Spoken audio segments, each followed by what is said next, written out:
পৃথিবীর সকল মেয়েরাই চান সুন্দর সাজানো একটি সংসার। ব্যতিক্রম শুধু দেশের বিভিন্ন পতিতালয় পতিতাবৃত্তে নিয়োজিত মেয়েরা। আসলে ইচ্ছে করে কেউ এখানে আসে না, আর যে কোনোভাবে যদি কোনো এক মেয়ে একবার এখানে প্রবেশ করে তার সারা জীবনের জন্য নেমে আসে অন্ধকার। কেমন আছে দৌলতদিয়া ও ফরিদপুরের পতিতাপল্লীর মেয়েরা? ওদের কথায় জবাব পাওয়া গেছে ওরা ভালো নেই। কেন ভালো নেই সে প্রশ্নেরও জবাব পাওয়া গেছে ওদের কাছ থেকেই। দেশের সবচেয়ে বড় যৌনপল্লী দৌলতদিয়া এবং ফরিদপুর শহরের রথখোলা যৌনপল্লী। সুদের টাকা, মাদক, গরু মোটাতাজাকরণ, ট্যাবলেট, স্থানীয় মাস্তান এবং পুলিশ তাদেরকে ভালো থাকতে দেয়নি। তাদের অভিযোগ, এখানে বয়স, দেহের গঠন এবং আকর্ষণ অনুসারে একজন খদ্দেরের কাছ থেকে একজন যৌনকর্মী প্রায় 200 থেকে 500 টাকা নেন। এক রাতে একজন খদ্দেরের কাছ থেকে নেন প্রায় 800 থেকে 1500 টাকা পর্যন্ত, কখনো তার চেয়েও বেশি। বেশ ভালো আয় রয়েছে তাদের। কোনো কোনো যৌনকর্মী মাসে 30 থেকে 40,000 টাকা পর্যন্ত আয় করে, কিন্তু তারপরও ভালো থাকে না এরা। যৌনপল্লী ঘিরে প্রভাবশালী কিছু সুদখোর মহাজন আছে। এরা এখানে চড়া সুদে টাকা খাটায়। পুলিশের যোগসাজশে এরা টার্গেট করে বিপদে ফেলে যৌনকর্মীদের। আইনের বার পেঁচে ফেলে টাকা দিতে বাধ্য করে পুলিশ এবং স্থানীয় মাস্তানদের। অনেক সময় যৌনকর্মীদের ঘরে বেশি নগদ টাকা থাকে না। সে সময় নগদ টাকা ঋণ দিতে এগিয়ে আসে সুদখোর মহাজনরা। তারা সুদের টাকা দিয়ে তাৎক্ষণিক বিপদ থেকে উদ্ধার করে যৌনকর্মীদের।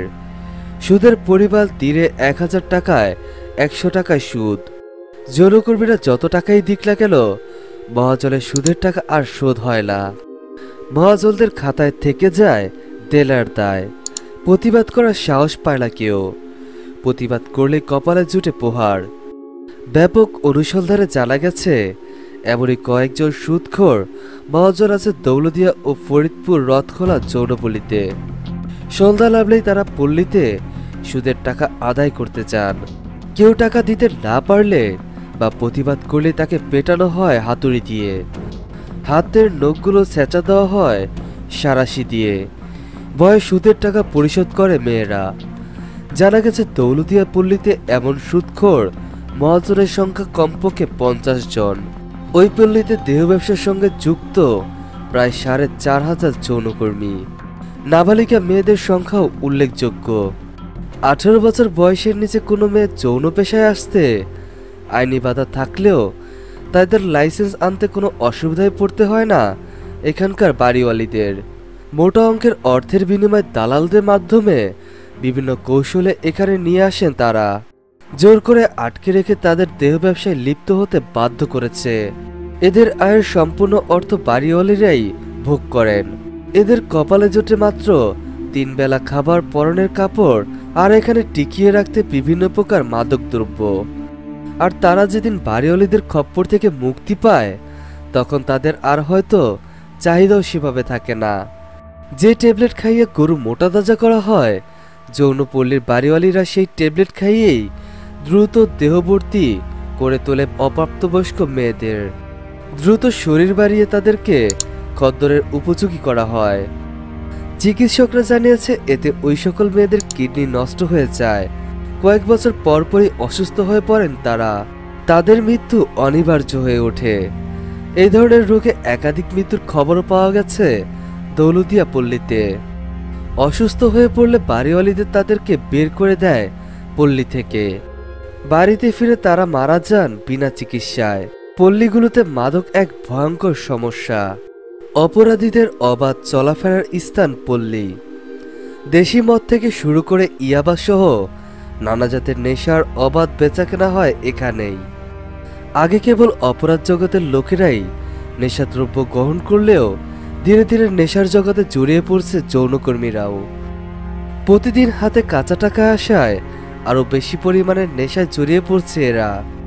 নাম প্রকাশে অনিচ্ছুক দৌলতদিয়া পল্লীর একজন নেত্রী জানিয়েছেন, কর্মীদের সামনে মহাবিপদ। ধীরে ধীরে এরা নেশার দিকে ঝুঁকছে। তার বড় কারণ হচ্ছে অপরাধ জগতে নেশাগ্রস্ত ছেলেরা এখানে এসে মেয়েদের সঙ্গে প্রেমের অভিনয় করে ধীরে ধীরে মেয়েদের নেশার দিকে টেনে নিচ্ছে। নানা অজুহাত পুলিশও টাকা নেয় যৌনকর্মীদের কাছ থেকে। প্রচার আছে পুলিশের মাধ্যমে, ওই টাকার ভাগ যায় রাজবাড়ী জনপ্রতিনিধিদের পকেটেও। এছাড়াও আছে স্থানীয় মাস্তান, যৌনকর্মীদের নিপীড়নের মাধ্যমে তারা টাকা আদায় করে। সব মিলিয়ে ভালো নেই যৌনকর্মীরা, নানাবিধ সমস্যা ঘিরে ধরেছে তাদেরকে। এর থেকে মুক্তিরও কোনো পথ নেই বলে জানালেন যৌনকর্মীদের অপর এক নেত্রী। খোলাখুলিভাবেই বললেন, এখানে সকলেই আসে ধান্দা নিয়ে, যৌনকর্মীদের সহায়তা করা কেউ নেই। এরা অসহায়, নিজেদের জীবনে সবকিছু হারিয়ে বাঁচার স্বপ্নটুকু এখানে কেবলই মিছে। কথার প্রসঙ্গে একজন যৌনকর্মী জানালেন, বাঁচার আর কোনো অবলম্বন থাকলে এই অভিশপ্ত জীবনে আর থাকতে চান না তিনি।